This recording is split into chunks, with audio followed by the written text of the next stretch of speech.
Assalamualaikum Bu Firin. Waalaikumsalam, Bu Kiki. Gimana kabarnya hari ini? Alhamdulillah baik. Alhamdulillah.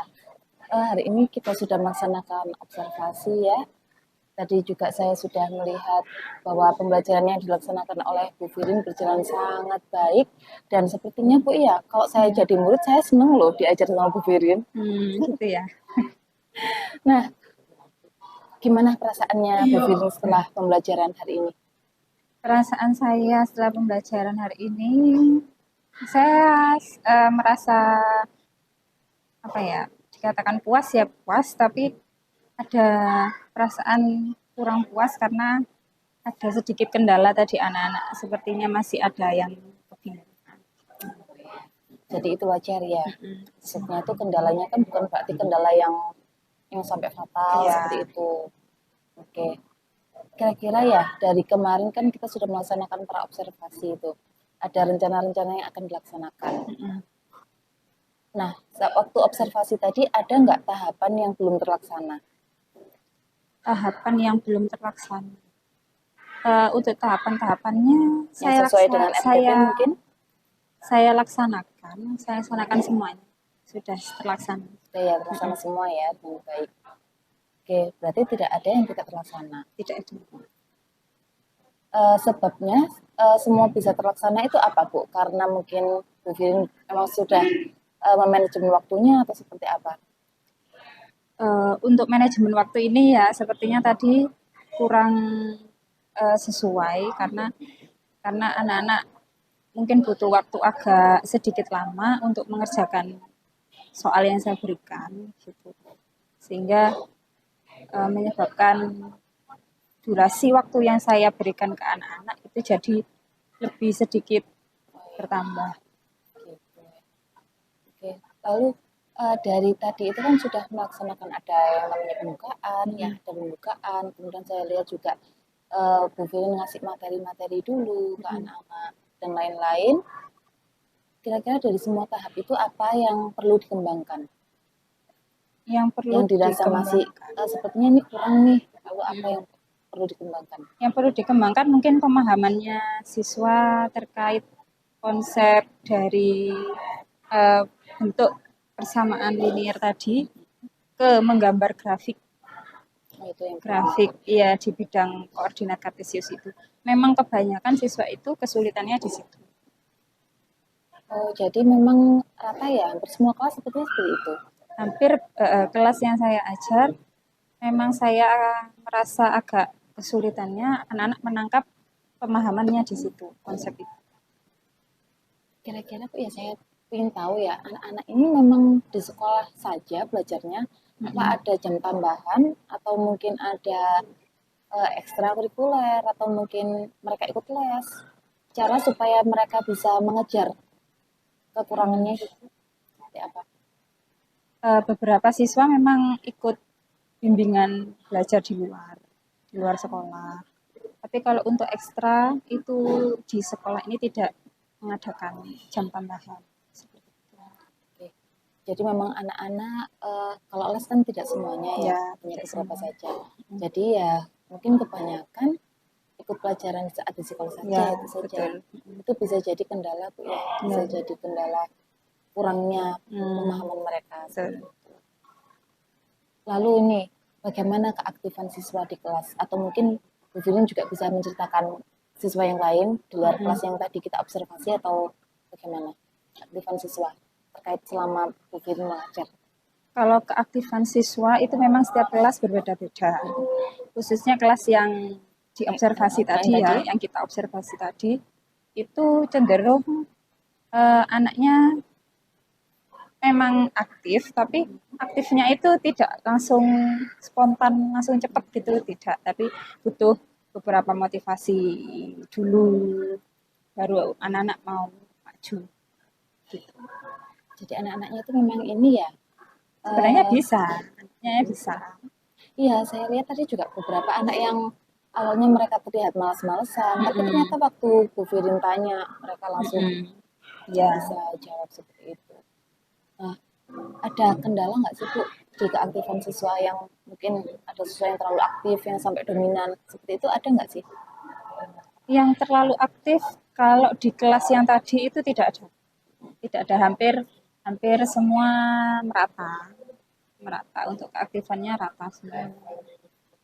Tidak terlalu antusias, tidak terlalu menonjol gitu. Standar menurut saya.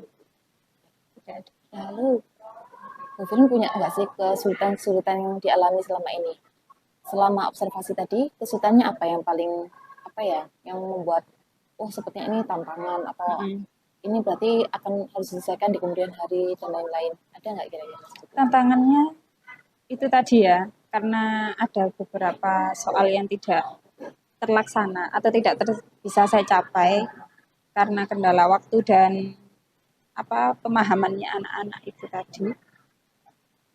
Itu salah satu tantangannya, dan keaktifan untuk membangkitkan keaktifan siswa untuk berani maju walaupun dia mungkin merasa saya takut salah, takut apa, tapi berani maju lah itu untuk memunculkan rasa percaya dirinya siswa itu kalau menurut saya tantangan buat saya. Jadi tantangannya itu lebih ke sifat percaya dirinya anak-anak, jangan takut untuk salah gitu. Kadang kan anak-anak maju itu karena dia memang satu berani, dua memang dia yakin jawaban dia benar. Tapi kalau dia masih ragu-ragu walaupun dia sebenarnya bisa atau mau maju, itu jadi tidak berani maju, nggak kayak ditunjuk nggak berani ya, ragu-ragu. Terus selama ini yang dilakukan sama Bu Firin saat menghadapi ada siswa yang krisis percaya diri seperti itu, apa yang dilakukan? Krisis percaya diri, saya dekati, anaknya saya dekati, terus sering saya panggil, saya suruh maju ke depan, terus ketika mengalami kesulitan ketika maju di depan, saya bantu. Jadi siswa tidak merasa bahwa maju itu sesuatu yang menakutkan. Nanti kalau salah dimarahi gurunya, tidak. Saya bantu, saya bimbing di depan. Ini saya mau tanya di luar observasi yang tadi ya. Sehari-hari memang Bu Firin kalau memberikan materi itu sukanya menjelaskan atau memberikan anak-anak pemantik, lalu anak-anak sendiri yang aktif untuk bertanya dan lain-lain. Biasanya seperti apa Bu Firin? Kalau saya awalnya memang memberikan pertanyaan pemantik dulu ke anak-anak. Tujuannya adalah biar anak-anak memancing berpikir kritisnya anak-anak dulu. Habis itu baru ketika ada kok ternyata tidak ada respon, tidak apa, itu baru saya jelaskan, mulai menjelaskan walaupun tidak harus detail ya, tapi dengan beberapa pertanyaan pemantik untuk memancing pemahamannya siswa itu. Oke. Jadi Bu Firin sendiri sudah punya sebetulnya ya solusi ketika ada masalah yang sering dihadapi, lalu Bu Firin oh berarti aku harus mempersiapkan langkah-langkah untuk bisa menyelesaikan kesulitan itu. Seperti itu. Nah, kalau itu tadi kan kesulitan yang dialami oleh Bu Firin. Nah, kalau kesulitan yang dialami siswa, sebetulnya paling banyak itu apa saat belajar matematika? Selain mungkin anak-anak mungkin malas ya ada angka ya, biasanya seperti itu. Kesulitan yang dialami siswa itu biasanya pergantian pelajaran gitu ya. Biasanya kan mungkin sebelum pelajaran saya itu ada pelajaran yang seperti IPA misalkan, kan itu sudah sedikit menguras otak mereka, terus berganti ke pelajaran saya. Nah akhirnya pergantian situasi itu yang membuat mereka mungkin tidak bisa langsung merespon ketika saya mengajar seperti itu. Kadang masih butuh diberikan motivasi-motivasi atau terkadang juga waktunya ini ya olahraga ya, misalkan anak-anak sudah capek secara fisik ya, lalu matematika gitu. Tapi memang seperti itu pernah ya Bu ya? Ada ya kejadian seperti itu ya? Ada. Jadi anak itu kurang fokus, terus masih ngobrol sendiri. Ketika saya masuk pun kadang masih rame gitu. Biasanya butuh berapa waktu untuk bisa situasinya bisa sesuai dengan yang diharapkan oleh Bu Firin? Biasanya anak-anak itu baru bisa dikendalikan sekitar 15 menitan. Cukup lama ya Bu? Lama. cukup lama sekali karena memang ini ya mungkin ya daya tariknya mereka ke matematika itu sudah termindset bahwa matematika gitu bikin pusing gitu biasanya seperti itu yang ada di benaknya. Atau misalkan dikasih pilihan gitu mungkin hanya sedikit yang akan lebih milih Memilih matematika daripada olahraga seperti itu. ya. Oke. Lalu kesulitan siswa itu ada nggak yang di hari ini yang sangat terlihat sepertinya kayak ini butuh penanganan tindak lanjut ke depannya? Apakah ada seperti itu yang di pembelajaran hari ini? Di pembelajaran hari ini ada pasti dalam satu kelas itu pasti ada anak yang membutuhkan apa ya pengarahan yang lebih gitu ya. Oke. Terus dari pembelajaran yang tadi sudah dilaksanakan, pastikan ada hal-hal yang membuat Bu Firin tidak bisa melupakan gitu. Apa yang paling berkesan? Kira-kira apa yang atau paling enggak yang paling apa ya yang membuat Bu Firin bisa semangat atau seakan-akan oh ini harapan yang selama ini aku inginkan ada ini. Nah, apa kira-kira? Ketika anak-anak mau aktif maju ke depan itu adalah salah satu hal yang bisa membuat saya itu apa ya merasa ada sedikit keberhasilan saya mengajar di situ. Ketika anak-anak bisa maju ke depan, bisa mengerjakan, bisa aktif, salah satu seperti itu ya. Nah, kembali lagi ke tujuan yang kemarin sudah dirancang itu kan, apakah sudah terlihat ketercapaiannya dari semua tujuan itu? Atau ada mungkin salah satu atau salah dua, kan kemarin ada 3 Bu ya tujuannya. Mungkin ada salah satu yang tujuannya kurang mungkin, meskipun tercapai tapi kurang. Ada nggak kira-kira? Ada. Kemarin kan tujuan pembelajarannya ada 3. Dari ketiga itu adalah yang kurang tercapai yang siswa saat menggambar grafik ke bidang koordinat kartesius itu. Kesulitannya memang di situ anak. Bagaimana sebelum dia menggambar prosesnya itu apa dulu langkah yang harus dia kerjakan itu kadang siswa masih bingung. Iya, tadi saya juga sebetulnya melihat ya ada anak yang masih ternyata dia tuh paham untuk mengerjakan soalnya, tapi tidak paham bagaimana cara menuangkan prosesnya ke dalam diagram tadi seperti apa gitu. Oke, berarti ternyata dari semua tujuan itu ternyata masih ada yang tidak sepenuhnya tercapai. Oke, lalu Bu Firin sendiri punya nggak rencana tindak lanjut ke depannya apa yang mau dilaksanakan supaya pembelajarannya sesuai lagi dengan tujuan supaya semuanya tujuannya itu tercapai dengan maksimal. Ada nggak rencana? Rencananya berarti nanti tujuan pembelajaran selanjutnya mungkin atau mungkin materi yang sama di kelas yang lain mungkin materi yang sama. Oke. Karena saya di sini mengajarnya 2 kelas. Mungkin di kelas yang selanjutnya nanti saya berikan tujuan pembelajarannya yang sama, cuman tipe soalnya mungkin yang saya ganti. Jadi agar pemahamannya siswa itu bisa tercapai dulu. Selain itu ada lagi nggak Bu yang mau direncanakan untuk kedepannya? Atau mungkin membuat pelajaran lebih menyenangkan lagi dengan ice breaking atau mungkin apa? Atau mungkin dengan kalau matematika bisa nggak Bu pakai film lihat video itu bisa ya? Kalau video mungkin bisa. Cuman terkadang anak-anak itu ketika disajikan video terus saya suruh pernah suatu ketika saya suruh menonton video tentang penjelasan materi itu kemudian anak saya berikan setelah menonton video saya berikan pertanyaan pemantik apa yang sudah mereka lihat dari video tadi itu ternyata masih beberapa siswa masih kebingungan sehingga saya perlu menjelaskan walaupun sudah saya berikan video di situ. Oke, itu berarti berkaitan dengan gaya belajar bisa Bu ya. Artinya si anak itu gaya belajarnya bukan visual seperti itu. Oke. Tapi kembali lagi mungkin karena ini matematika ya, jadi kembali lagi anak-anak itu kalau tidak dijelaskan langsung oleh Bapak Ibu guru yang ajarnya itu masih kebingungan. Kalau di video kan mungkin mereka sudah pasti mengalami kebingungan di otaknya. Kok bisa hasilnya ini, kok bisa begini, ini dari mana? Tapi kan mereka tidak bisa bertanya. Tapi ketika kalau sambil kita jelaskan, Bapak Ibu yang menjelaskan, mereka bisa sambil bertanya ketika tidak mengerti.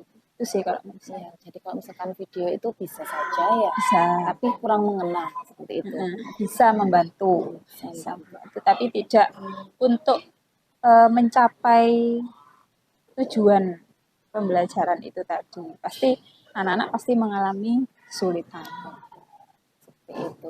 Nah, lalu Bu Firly sendiri sejauh ini pernah menggunakan media apa saja untuk pembelajaran matematika yang sudah pernah digunakan untuk anak-anak?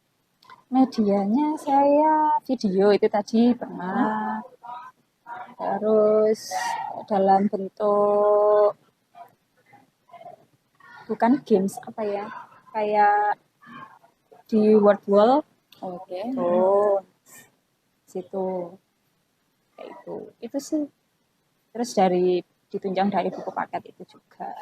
Lalu responnya anak-anak gimana waktu itu, Bu? Senang mereka? Mereka mau lagi seperti itu atau bagaimana? Mereka senang ketika saya berikan link untuk mengisi, walaupun di situ bentuknya LKPD gitu kan ya, tapi kan pakai smartphone, sehingga ketika mereka sudah selesai mengerjakan di smartphone-nya itu langsung muncul poinnya. Itu mereka senang seperti itu. Tapi memang semua itu ada kelemahannya. Kelemahannya adalah anak tidak cenderung setelah kegiatan pembelajaran saat itu, kemudian ketika selanjutnya anak lupa lagi. Jadi karena memang mereka pertama tidak dicatatkan biasanya. Kalau dari HP itu kan biasanya tidak dicatat sama dikerjakan selesai sudah. Saat itu bisa, tapi ketika pertemuannya selanjutnya lupa lagi. Akhirnya kembali lagi kita menjelaskan lagi. Jadi menurut Bu Firin yang paling efektif yang mana berarti? Kalau paling efektif ya di mix antara saya menggunakan video, tapi nanti diberikan pertanyaan pemantik sambil dijelaskan sedikit gitu untuk mengetahui pemahamannya siswa sampai mana. Setelah itu mungkin bisa diberikan LKPD yang dalam bentuk di HP tadi, di smartphone. Mungkin bisa dikombinasi seperti itu. Bisa. Semua anak-anak ini Bu ya punya media untuk mengakses ya, kalau misalkan pakai game gitu. Biasanya saya berinisiatif satu bangku itu satu HP, jadi berkelompok gitu. Karena untuk untuk mengatasi siswa yang tidak punya fasilitas HP, mereka juga bisa belajar. Ada yang minta lagi nggak Bu biasanya gitu itu? Misalkan, besok pasiennya seperti ini lagi ya. Kalau anak-anak itu tidak kebanyakan tidak berani untuk ngomong seperti itu, tapi dari raut wajahnya, ekspresinya itu terlihat bahwa ini anak-anak senang, ini anak-anak bosan, itu kelihatan sih. Seberapa sering sih Bu Bu Firin menggunakan media-media seperti itu di pembelajaran matematika? Saya pakai seperti itu tergantung materi. Kalau materinya ini bisa dibuat dalam bentuk game misalkan, maka saya cari model-model game yang untuk materi tersebut. Tapi kalau ternyata di materi itu tidak bisa dibuat game, maka mungkin saya cari LKPD-nya atau videonya, video penjelasannya tentunya, bukan gamenya. Jadi selalu ada upaya Bu ya, mana sih jalan yang terbaik supaya bisa memperoleh tujuan tadi itu ya. Tujuannya supaya bisa maksimal itu mana sih gitu. Selalu cari cara gitu ya. Oke. Lalu harapan ke depannya, Bu Firin punya nggak harapan atau keinginan seperti apa ke depannya? Harapan dalam hal pembelajarannya, maksudnya model pembelajarannya. bisa model pembelajarannya, bisa tujuannya juga mungkin bisa dirubah atau mungkin ada tahapan-tahapan dan lain-lain. Kalau harapan saya mungkin ini ya tergantung materinya juga. Kalau materinya saya rasa itu agak ini anak-anak merasa kesulitan, maka tujuan pembelajaran yang saya ambil tidak terlalu banyak.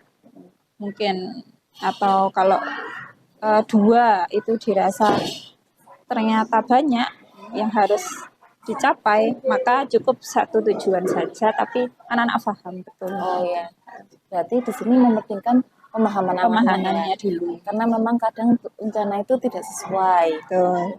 Seperti itu. Ada lagi Bu harapannya? Mungkin tentang anak-anak mungkin. Kalau anak-anak seperti apa? Mungkin ada harapan dari jenengan.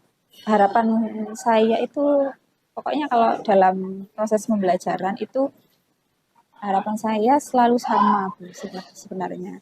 Ingin anak-anak itu aktif, kemudian minimal tidak malu untuk bertanya walaupun tidak bisa. Ketika saya menjelaskan, saya pasti tanya, sudah ngerti?